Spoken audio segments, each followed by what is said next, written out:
Bora, pessoal, para mais um podcast do esporte. Hoje o podcast a gente vai comentar algumas polêmicas que aconteceram no mundo da bola aí nesses últimos dias, tá? John Textor, Richarlison, a renovação do Abel Ferreira, será que vem? Começar rapidamente para falar da disputa da semifinal do Campeonato Carioca, Botafogo e Fluminense. O Flusão venceu por 1-0 o Botafogo, tá? Um placar bem magro, uma partida que cara, assim, não teve brilhantismo de ambas as partes. Eu acho que o Fluminense foi mais eficiente. Sincero, honestamente, eu não vi o jogo, tá? Não consegui acompanhar muito bem o jogo. Então não consigo dizer. Cara, de momento mesmo, né? Quando a gente acompanha o jogo, a gente sente momentos no jogo que dá pra dizer. Mesmo que tecnicamente não seja bacana, você olha, o time cresceu. O time mostrou rendimento. E é assim que eu avalio algumas partidas. É assim que, por exemplo, no início do campeonato, Paulista, por exemplo, eu avaliava o Santos do Fábio Carille e o São Paulo do Rogério Ceni. Né? Existiam momentos naqueles dois times, nas partidas, onde você via um vislumbre de que, olha, se eles atuarem assim por pelo menos 70 minutos de um jogo, dá a liga. Né? E o São Paulo aconteceu. O Santos, por exemplo, a gestão não quis seguir com isso. Então é difícil dizer desse jogo porque eu, sincero, honestamente, não acompanhei, mas é um placar que eu acho que refletiu muito do que a experiência desse time do Fluminense, né?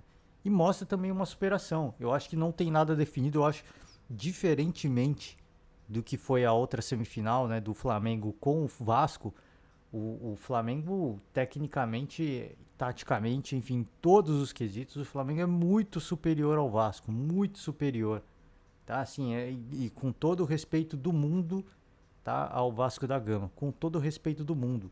Mas a gente não pode se omitir, cara, da verdade, né? Quem tenta vender ilusão acaba se iludindo e sofre no final, né? É importante a gente colocar fatos, né, a realidade, porque assim, você não se ilude. Se você trabalhar com base em fatos, se você trabalhar com base na verdade, os caras vão começar a trabalhar de acordo com a realidade e só assim o clube vai sair, né, da situação que se encontra. Inclusive, antes da partida contra o Flamengo, o Vasco fez treino aberto, a casa lotou e o vice-presidente, se eu não me engano, do grupo que quer comprar o Vasco, né, da 777, ele falou que esse foi o último clássico com o Flamengo em que o Botafogo encararia o rival, né, com tamanha desigualdade, né, financeira e técnica. Então, promessa grande, hein? Promessa grande, porque se os investimentos começarem nessa temporada, o Vasco voltar para a Série A, é uma questão de um ano para você conseguir fazer um investimento, um aporte financeiro gigante para um investimento massivo para você fazer criar, montar um elenco forte com jogadores capacitados e competitivos.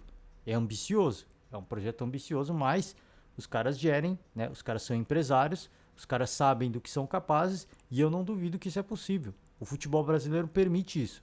O futebol tem a paixão, tem jogadores de qualidade, apesar de muita gente achar que a nata está na Europa. E de fato, boa parte está lá. Mas a gente tem vários talentos aqui. Por exemplo, alguém vai me dizer que o Bruno Henrique de 2019 não jogaria na Europa? Ele jogaria tranquilamente. Aí é óbvio, né?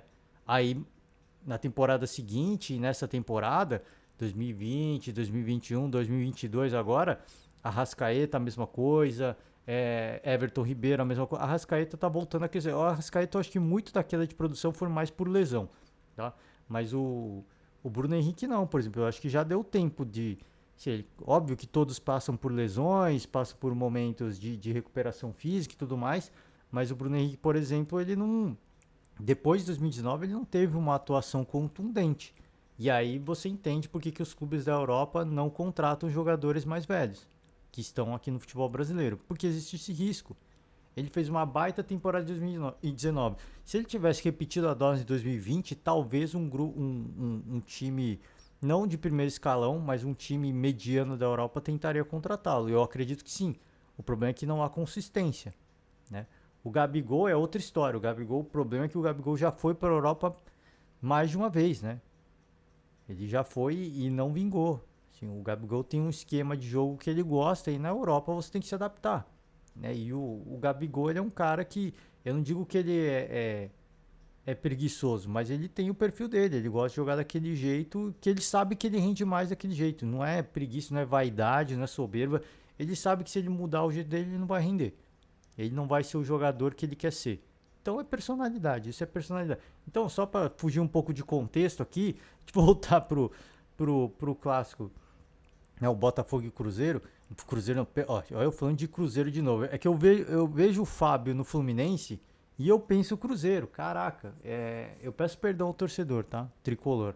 É que, sincero, honestamente, eu vejo o Fábio no Fluminense e eu já automaticamente vinculo a imagem de Cruzeiro. É muito difícil desvincular essa imagem, é impressionante. Né? E aqui, não querendo justificar o meu erro, peço perdão mais uma vez. Fato é que eu acho que é uma semifinal que está aberta, tá? É importante ressaltar que eu acho, tá? Assim, pelo momento que já passou na temporada, pela sequência de trabalho, querendo ou não, o Botafogo ainda tá fazendo contratações, tá se reforçando, tá ganhando corpo, o treinador novo ainda não chegou, ele vai vir, ele está perto de chegar, tá? Então o Paulo Castro, né? Paulo Castro? Não é Paulo, Paulo Souza, né? Putz, eu esqueci. O nome é Castro, né? É Castro o sobrenome dele.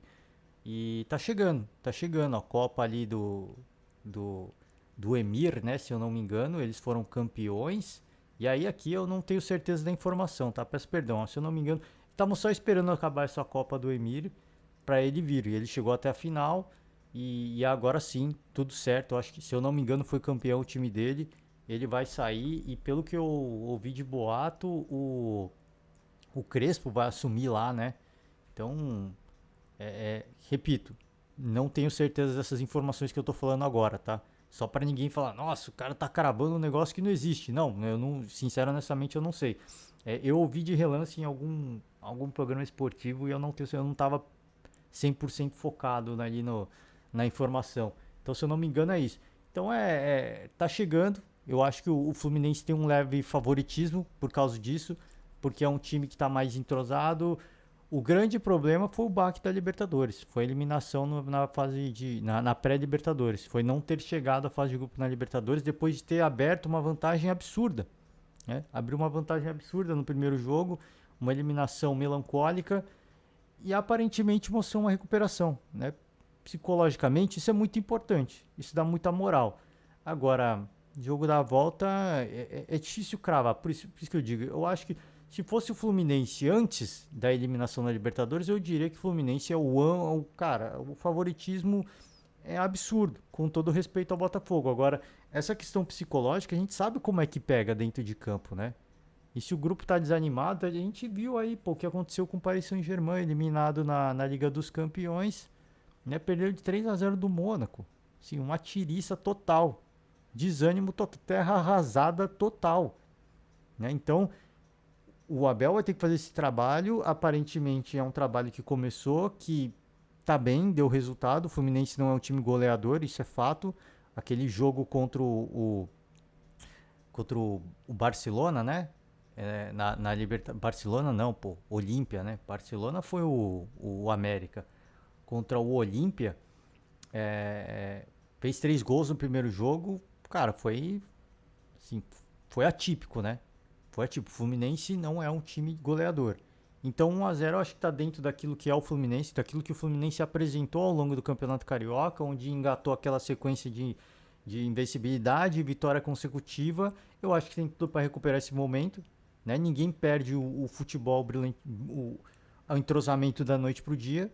Agora só precisa recuperar mentalmente. Os caras precisam se pilhar, os caras precisam se concentrar. E aí, se atingir aquele nível de concentração, de empolgação que tinha antes da eliminação na pré-Libertadores, aí eu acho que o Fluminense é muito favorito. Mas neste momento, não dá pra gente saber como é que tá mentalmente. Talvez essa vitória tenha sido um divisor de águas. E aí a gente não sabe, né? Mas a princípio, eu coloco um leve favoritismo no Fluminense. E eu acho que tem tudo para fazer a final contra o Flamengo, né? E aí vai ser um jogo complicado, tá? Aí são outros 500. Aí é outra história, aí é um novo recomeço, pelo menos pro Fluminense é um novo recomeço, tá? Então, vamos seguir, assim, chance tem, eu acho que está aberto, mas um leve favoritismo do Fluminense, tá? Vamos seguir agora a falar de Abel Ferreira, tá? Porque alguns dias está pingando aí na imprensa esportiva essa tal da renovação de contrato do Abel Ferreira, tá? Inclusive, um perfil no Twitter, um perfil inclusive chamado Coach Abel Ferreira, né? Postou ali, renovei e tal. É, o que começou a aparecer na mídia, o que começou a pingar na mídia, né? É que seria um contrato, um salário nível padrão Europa, um salário muito alto. Eu acho que o Abel Ferreira passaria a ser o treinador mais bem pago da América do Sul, fora um monte de outras fora uma série de outros benefícios, segurança particular para ele, para o staff dele, para a família dele, voo fretado em alguns momentos do ano, né? Se eu não me engano, teria um limite de voos fretados por ano. Então, assim, uma série de regalias, fora o salário absurdo que ele vai ganhar, estabilidade, liberdade para decidir tudo e absolutamente tudo relacionado ao futebol do Palmeiras. Isso é o que a gente tem de notícia. O que é o contrato de fato, a gente não sabe, né? Isso é tratado, está às sete chaves, isso é pura boataria. E quem noticia na imprensa também diz, ó, isso aqui foram que passaram, as fontes passaram isso, mas ninguém crava, né? Não dá para saber. Agora sim, fala-se que está muito perto de fechar, de que está mais de 90% perto de fechar. O Abel Ferreira deu uma entrevista na TV Cultura, no Roda Viva. Ele falou sobre o assunto e ele disse que os primeiros a saberem da decisão dele, né, vai ser os jogadores. Ele disse que a decisão já está tomada e que ele vai contar primeiro para os jogadores. Por quê? Porque a família dele está longe e aqui no Brasil a família dele são os jogadores, né? Os jogadores compõem a família dele no Brasil. Então, nada mais justo do que falar primeiro para a família, no caso, os jogadores. Existe um certo otimismo, existe um certo. Ele não fala, ele falou que todas aqueles boatos de renovação de contrato que aconteceram após a conquista do bicampeonato da Libertadores, ele disse que tudo aquilo foi fake news. Ele disse que não houve qualquer tipo de negociação. Essa é a primeira negociação de fato com o Palmeiras. Ele disse que conversou com a presidente do Palmeiras, gosta desse olho no olho. Aparentemente a conversa foi muito boa. Eu imagino que o Abel Ferreira ele vai renovar, tá? Mas a renovação, aí o torcedor, muito cuidado com a empolgação. A renovação vai acontecer, mas a multa rescisória vai para um teto maior, né? Então eu acho que muito dessa renovação do Abel Ferreira também é para ajudar o Palmeiras. É para subir essa multa rescisória, porque aí ele vai ter a convicção de que se algum clube quiser contratá-lo, vai ter que pagar uma multa alta, e se o clube estiver disposto a pagar essa multa alta, é sinal que realmente eles querem o cara lá, eles querem que, pelo menos eu imagino, tá? Eu me colocando no lugar dele, eu falo, pô, eu vou ficar aqui eu sou mega campeão, vou poder decidir tudo. Aqui eu sou praticamente um deus, né, no Palmeiras. Então eu vou subir minha multa rescisória, e o clube que decidir pagar essa multa realmente está afim, né, de me levar para lá, está realmente afim de me dar as condições que eu preciso para trabalhar bem. E eu imagino isso, tá? Eu imagino isso. Então eu acho que ele vai renovar, mas assim, sem empolgação, tá? Sem empolgação, porque ele pode sair agora no meio do ano, ele pode sair no final do ano. E se não vier um projeto que o agrade, ele pelo menos tem tudo, né, para seguir fazendo o seu trabalho, ter a continuidade no Palmeiras, seguir fazendo o seu trabalho como sempre faz, né? Com muito foco, com obsessão absurda, com resultados, e é isso. Então é difícil a gente saber. Eu imagino que a notícia em definitivo deve sair em alguns dias, tá? Essa semana deve sair a notícia de fato, mas até porque ele disse que a decisão está tomada.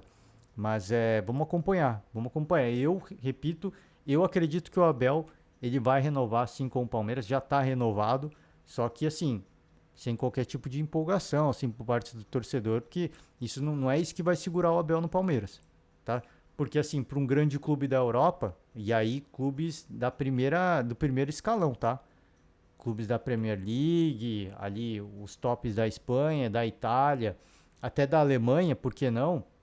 A França também a gente dá para colocar alguns clubes, assim, pagar uma multa para esses clubes não é nada.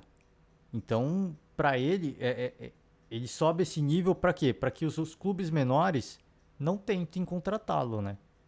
Só quem de fato for grande, e aí a multa rescisória não faz diferença. A gente vai contratar um grande treinador, a gente vai pagar a multa e assim seja, né? Imagina pro Liverpool, óbvio que é hipotético, o Liverpool não vai desfazer do Klopp, né? Mas é só assim, um caso hipotético, pro Liverpool não custaria nada contratar o Abel Ferreira, pro Tottenham não custaria nada, né? Pro Chelsea, se bem que o Chelsea tá com problemas financeiros aí, hein? Mas, pô, Manchester City, se você pegar Barcelona em recuperação, Barcelona e Xavi, isso não vai acontecer, mas assim, é só dando uma hipótese, né? Para esses clubes, pagar uma multa rescisória a nível Europa, que vai ser agora do Abel Ferreira, não vai ser diferente. Então, para ele também é interessante, porque ele já filtra, né? Já tira da parada vários outros clubes de menor escalão que não vão pagar a multa rescisória, vão ter que negociar, vão pedir para o treinador negociar com o Palmeiras, e isso não está em questão, isso não vai entrar em questão. Então, eu acho que vai acontecer essa renovação, mas repito, sem muita empolgação, tá? Assim, ele vai seguir fazendo o trabalho dele, mas óbvio que o sonho dele é voltar para a Europa, assim, a família dele tá lá. E mesmo com todos esses benefícios que ele vai ter, essa boata desses benefícios, eu acho muito difícil que a família dele venha pro Brasil, tá? Acho muito difícil. Então vamos seguir, vamos falar Patrick de Paula. Já falei de Palmeiras, a gente segue falando de Patrick de Paula. Patrick de Paula foi pro Rio de Janeiro, vai fazer os exames lá, já deu entrevista, vai fazer toda a bateria de exames para ver se está tudo bem, está tudo ok. E se tudo der positivo, ele vai fechar com o Botafogo e aí vai ser concretizada a maior contratação do Botafogo, hein? Maior contratação do Botafogo. É um grande nome. Assim, eu espero que essa mudança de ares faça bem pro Patrick de Paula. Eu torço para um atleta com promissor como ele. Eu torço para que ele dê certo. Isso é melhor para o nosso futebol. Agora sim, no Palmeiras ele perdeu o encanto por algum motivo, perdeu a motivação, a gente não sabe por quê, tá? Então essa mudança de ares, ele é carioca, né? Volta para a terra natal, talvez seja bom, talvez seja interessante, talvez ele volte a render. E isso é bacana. Eu acho que isso é muito bacana, assim, isso é, pô, se a gente pensar em termos esportivos, isso é fantástico, né? Então essa possibilidade dele voltar a render, eu acho interessante, eu acho que foi bom para todo mundo, né? O Palmeiras que já não viu uma perspectiva de vê-lo valorizando no Palmeiras, de fazer mais grana, fez uma boa grana, vende parte dos direitos econômicos do atleta, ainda ganha uma grana numa futura possível transação, se é que vai acontecer, né? Então tá tudo certo, tá tudo ok, né? É isso que acontece quando você aposta numa promessa da base, é isso que está sujeito, assim, às vezes ele pode fazer um grande jogo, mas às vezes não. Por isso que os clubes europeus são tão desesperados para tirar o Endrick do Palmeiras, ainda jovem, antes dele atuar no profissional, para tirar esse vício, né? Essa badalação, essa euforia aí de você estar sabe, num país com uma outra cultura. Lá não, a mentalidade é trabalho, a mentalidade é esporte. Tem a badalação, tem a farra, tem tudo isso. Mas o pessoal vai pegar pesado. Você não sei se vocês se lembram do Neymar, antes de ir para a Europa, ele usava um moicano, né? Primeira ordem, quando ele chegou na Europa, era tirar o moicano. Ele chegou no Barcelona, ele tirou o moicano. Então você vê que o negócio é outro, né? A gestão de carreira é diferenciada, né? Então, por isso que os europeus querem muito tirar isso. E isso fez mal o Patrick, né? Acho que uma coisa que os clubes brasileiros têm que se preparar melhor ou se nivelar em nível Europa é nessa questão nessa blindagem, dessa preparação, nesse ambiente para o jogador jovem, para que ele foque no trabalho, para que ele não se vislumbre com as coisas que acontecem. Eu acho que isso é muito importante, tá? E nesse aspecto o clube brasileiro está muito... É óbvio que você estando na Europa, existe a barreira do idioma, então isso pega também, isso pega pra caraca, né? Às vezes eu tô vangloriando aqui, nossa, os caras fazem um projeto de carreira impressionante. Eu acho que tem isso, mas também tem muito da barreira do idioma, né? Então complica demais. O cara prefere ficar em casa, com os amigos dele, com os parça, né? Os famosos parças, se popularizou esse termo. Então ele fica um pouco mais sossegado, se é que a gente pode usar esse termo, né? Então, por isso que na Europa, de repente, acaba rendendo mais por causa disso. Porque, pô, não tem o que fazer. Às vezes o cara vai sozinho, no máximo vai a família. E o foco do cara é trabalho. O foco do cara é 100%, 100% não, mas 80, 90% trabalho. E aí ele cresce de uma forma absurda, né? Então, espero que volte a render, espero que encontre o seu melhor futebol, porque a gente já viu isso e a gente sabe o que ele pode render, tá? Tô falando de Botafogo, aproveitar agora e falar da polêmica do John Textor, né? Uma polêmica, o John Textor, ele, cara, assim, falou, e pra mim, tá? Ele falou na inocência, né? Ele falou na inocência, pediu desculpas ao Londrina, tá? Ele foi entrevistado pela CNN, tá? E ele falou, deixa eu só ver aqui, ele, a fala dele na entrevista, eu tô tentando achar a fala dele. Que ele falou alguma coisa do tipo, se não quisesse títulos, se ele não quisesse títulos, ele teria comprado Londrina, né? Porque antes de comprar o Botafogo, ele namorou, ele fez umas pesquisas e o Londrina era um clube que agradava, que também agradava ao John Textor, tá? E ele usou no meio da entrevista ele usou esse termo aí, se não quisesse ganhar títulos, teria comprado o Londrina. E aí gerou um maior rebuliço. O Londrina repudiou essa fala do John Textor. E o que eu queria comentar é o pedido de desculpas do John Textor, né? Cara, porque mostra, assim, é difícil a gente ver aqui no Brasil, é muito difícil a gente ver um pedido de desculpas com esse tamanho, tá? Às vezes as pessoas pedem desculpa, mas pedem aquele, foi mal. Se eu fala assim, né? Se eu ofendi, eu peço desculpas. Não é assim. Você sabe que ofendeu, né? Então não é assim, fui infeliz, se eu ofendi, eu peço desculpas. Não é isso. Você sabe que errou e eu acho que assim, esse pedido de desculpas do John Textor, eu não vou ler na íntegra, houve uma parte desse pedido, tá? Do que ele escreveu, tá? E dessa publicação do John Textor. E, cara, assim, é de uma grandeza, assim, que o cara é um bilionário, né? Ele, poxa, para várias coisas, ele deve se achar o dono da verdade. Mas esse pedido de desculpas mostra uma humildade, uma grandeza que eu acho que muita gente no meio esportivo brasileiro podia pegar e aprender um pouquinho. Porque existe um pouco é, é, essa vaidade, né? De você não querer dar para trás. Sabe, você fala umas coisas erradas, todo mundo falando que tá errado e você fala, pô, se eu te ofendi, desculpa então. Né? Mas, pô, aí não, velho. Você não tá pedindo de coração. Você tem que pedir de coração a parada, tá ligado? Você tem que mostrar grandeza. Não concordo. Achei que estão muito de mim, mas não interessa, assim. Você que se colocar no lugar de se ele se ofendeu, poxa, me desculpa, mano, de verdade, assim, na minha concepção de mundo, aquilo lá era uma coisa normal, mas poxa vida, desculpa, né? Eu acho que você tem que mostrar grandeza nessas horas, né? Então deixa eu pegar aqui, vamos ler, abre aspas aí, tá?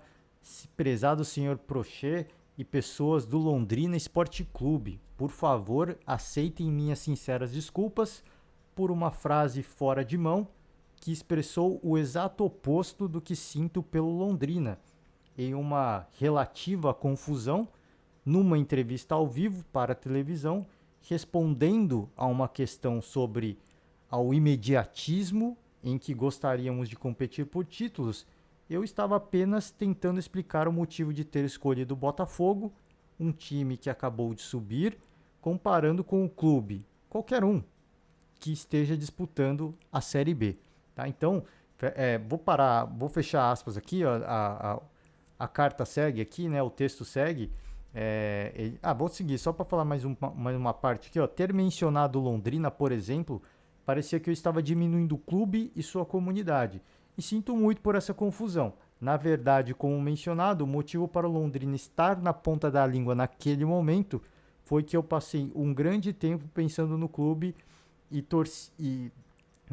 torcida quando comecei a olhar para o Brasil. Então, ele falou do Londrina porque ele tentou, né, fazer sondagens com o clube e tudo mais. E, poxa, eu entendi o que ele quis dizer. Ele foi infeliz, foi. E ele usou o Londrina como exemplo, né? Mas, poxa, você usar um exemplo específico é complicado, né? É extremamente complicado.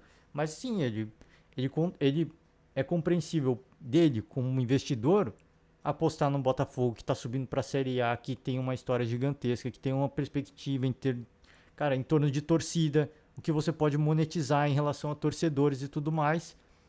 Uma torcida nacional, né? O Botafogo é uma torcida nacional, não é uma torcida só regional. Então, assim, em virtude de todos esses aspectos, cara, você conseguir ter um retorno do seu investimento um pouco mais rápido e tudo, um retorno esportivo e tudo isso, ele escolheu o Botafogo, era óbvio, né? Agora sim, pela forma como ele falou, especificando Londrina, ele aí foi infeliz, né? Parece que ele diminuiu. Então, assim, mostra uma grandeza dele fazer esse pedido de desculpas. E é uma carta grande. E ele usa palavras legais, né? Ele fala aqui depois, para deixar claro, eu sou um grande fã do Londrina e peço sinceras desculpas por qualquer incômodo sem intenção sobre as pessoas. O respeitável clube e a torcida e a vibrante torcida. Se eu pudesse voltar atrás nesse comentário, eu certamente o faria, tá? Olha, ó, cara, é isso que eu falo, assim, a gente vê muita gente pedir desculpas, olha, se eu te ofendi, peço perdão. E não é isso. Olha o que o cara falou, se eu pudesse voltar atrás nesse comentário, eu certamente o faria. Então eu acho importante isso. Mostra uma grandeza de um cara que, pô, você imagina, o cara é bilionário, o cara acha que está acima de todo mundo, ele acha que é melhor que todo mundo, e não é verdade.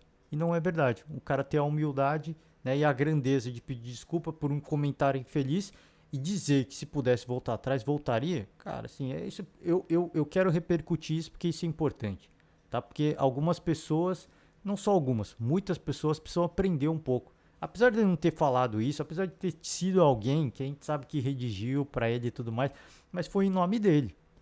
Foi em nome dele, tá? Então isso eu achei importante. E outras, assim, outras pessoas também. Você não quer pedir desculpas ao vivo, você não quer dar entrevista, você não quer falar. Pede para alguém redigir uma carta para você. E aí publica em seu nome. Tá? Porque aí, poxa, pelo menos mostra uma parada legal. Não assim, poxa, se eu te ofendi, me desculpa. Não é isso, cara. Você ofendeu, você tem que pedir desculpas. Né? Aí cabe a outra pessoa aceitar ou não, mas você tem que pedir desculpas de coração. Não, não é assim. Você falar, se eu te ofendi, peço perdão, você não está pedindo desculpas de coração. Então a pessoa não tem obrigação nenhuma de te perdoar. Porque você não está pedindo de coração. Aí a prepotência, né? Aí a pessoa pensa, você não quer me desculpar também? Problema. Né? Então você vê, né?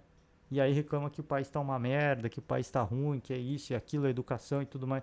Cara, é isso. Assim. Tudo começa pela educação, pela sua grandeza de você reconhecer um erro, pela sua grandeza de ter a humildade de pedir desculpas quando você erra, mesmo que você não concorde, tá? Você sabe que as pessoas têm outras vivências, têm outras experiências, têm outros contextos e o seu contexto é diferente, a sua criação é diferente. E por mais que você não concorde, você tem que ter a humildade de pedir perdão, né? Acho que é isso, tá? Só queria trazer esse ponto e agora para encerrar, falar da polêmica do Richarlison, né? É... O Richarlison falou em entrevista, né? Que ele falou que como amigo do Pedro, ele disse que sugeriu o Pedro, né? É, sair, tudo, mas se ele fosse o Pedro, ele sairia. Alguma coisa assim, eu não tenho a fala aqui, né? Não tenho as aspas aqui, mas ele comentou, né? Que se fosse o Pedro, ele sairia para jogar mais, para aparecer mais. Isso gerou um rebuliço, uma perseguição ali de torcedores rubro-negros e tudo mais. Cara, assim, o Richarlison é o cara que fala mesmo. Ele é espontâneo, ele fala o que vem na cara, ele não pensa muito na hora assim o que ele falou. E assim, ele que tá fora do Brasil também ia ser difícil ele pensar, caramba, a torcida do Flamengo vai ficar brava comigo. Então ele não tem obrigação de nada, né? Ele não tem obrigação de nada. Ele não sabe o que está acontecendo aqui, ele não sabe dos contextos, das coisas que estão acontecendo aqui. Então eu acho que é uma polemizada, mas não vejo polêmica nenhuma, tá? Sim, ele deu a opinião dele. Assim, eu como um atleta que quero jogar na seleção brasileira, eu quero ser titular, eu quero aparecer, eu quero ser protagonista. E ele é amigo do Pedro, ele quer a mesma coisa pro Pedro. É simples, não adianta você achar. E a gente já fala isso, poxa, falei aqui, né? O Mauro César fez um levantamento do tempo de jogo do Pedro, quantos gols ele fez, tudo bem. Mas quem fala do Pedro como protagonista? Ninguém. O Pedro não é visto. O Pedro não é visto pela gestão da CBF. CBF não, né? Do Tite, né? CBF é outra história. O Pedro não é visto. E não adianta a gente querer romantizar e achar que, nossa, pelo tempo dele, tem tudo isso. Assim, se a gente analisar friamente os números, cara, ele tá jogando, ele tá participando, ele tá fazendo gols. Mas ele não é visto. Ele não tem a mesma visibilidade que tem o Dudu, que tem o Rafael Veiga, que são hoje jogadores que as pessoas na imprensa esportiva pedem na seleção. Mais o Veiga do que o Dudu nesse momento. E agora o Danilo. Então você vê, aí fala Guilherme Arana também na lateral na seleção brasileira. Então você vê, e quem que fala do Pedro? Ninguém, assim, tudo bem, o ataque da seleção brasileira tá bem servido, tá. Mas se o Pedro tivesse atuando como titular, talvez o cenário fosse outro. Aí os caras falam, cara, não é possível que o Tite não vai pôr o Pedro, né? Então a gente não pode ser hipócrita aqui de achar que, não, o Tite tá olhando aí. Não tá, assim, não chama atenção, cara, não faz barulho. Não tem como. Né? Então, por mais que o Tite reconheça, e já inclusive dando entrevista falando sobre isso, da qualidade técnica do Pedro, não adianta, assim, não adianta ele se reserva, ele ficar na reserva, ele ter minutagem, ele fazer gols, ele tá sempre sendo reserva. Ele não é protagonista. O protagonista é o Gabigol. Né? O Pedro, ele é um coadjuvante. Sabe o coadjuvante? Assim, pensa assim, o Batman e o Robin, né? Quem que dá um nome ao filme? Quem que dá um nome aos quadrinhos? É o Batman. O Robin faz tanto quanto o Batman. O Robin faz tanto quanto o Batman. Mas ninguém fala do Robin. Todo mundo só fala do Batman. Todo mundo quer ser o Batman. Ninguém quer ser o Robin. Entendeu qual que é a parada? É a dupla dinâmica. Batman e Robin. Repito, o Robin às vezes, se você procurar ler as histórias e tudo mais, o Robin às vezes faz tanto quanto o Batman. Mas todo mundo quer ser o Batman. O Batman é o herói. O Batman é o que dá o nome ao quadrinho, o Batman é o que dá o nome ao filme. Tá? Então não adianta a gente achar que, nossa, não. Sim, você quer o melhor exemplo do que é ser um coadjuvante bom? De novo, pensa no Batman e o Robin. Todo mundo quer ser o Robin. Todo mundo quer ser o Robin. Todo mundo quer ser o Batman. O Batman é o que vai para a Liga da Justiça. O Batman é o que fala com o Superman. O Batman é o que vai falar com a Mulher Maravilha. Não é o Robin. O Robin, não. Aqui agora os adultos vão falar. Você fica aí. Fica aí combatendo o crime, vai dar pancadaria aí. Agora é coisa de gente grande. Agora sou eu. É tipo isso, né? É tipo isso. Se você deixa ele participar até a hora que, agora o bicho vai pegar, você fica aí. Agora deixa os grandão aqui. É essa imagem que passa, que é ou se não é. Sinceramente eu não sei, a gente não tá lá. Mas repito, não adianta a gente ficar de hipocrisia e ficar falando, nossa, ele joga muito, ele participa, ele faz muito gol. Tem tudo isso. O Robin faz a mesma coisa. Ele dá tanta pancadaria, se não mais pancadaria que o Batman nos vilão, que é mais novo, que é mais agilidade, que tem juventude e tudo mais, os caramba. Agora, quem que vai falar com o polícia? Quem vai falar com o comissário Gordon é o Batman. Quem vai receber os créditos é o Batman. Então, faz essa reflexão aí, tá? Faz essa reflexão. Agora sim. O Flamengo tem que abrir mão do Pedro? Não, o Flamengo contratou por méritos. O Flamengo não tem que abrir mão de nada. Agora sim, não fiquem bravos quando os outros falarem que o Pedro tem que querer ser protagonista. Não fiquem bravos. Não adianta ficar bravo. Sim, o Flamengo tem todos os méritos. A gente tem que exaltar o feito do Flamengo, de ter montado um elenco e continuar reforçando esse elenco com muita qualidade. O Andreas Pereira, que é um dos perseguidos pela torcida, cara, que contratação, é um baita jogador. O torcedor não consegue enxergar isso pelo erro na final da Libertadores, mas ele é um baita jogador. Ele é um monstro, cara. Ele é um baita jogador. Agora tá queimado, óbvio, né? Isso pesa no aspecto psicológico, tem tudo isso tem todos esses fatores.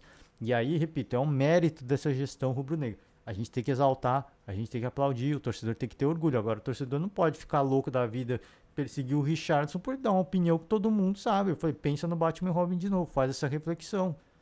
Agora sim, os outros querem falar, problema, deixa eu falar. Mas a diretoria não vai vender. E não tem obrigação de vender mesmo.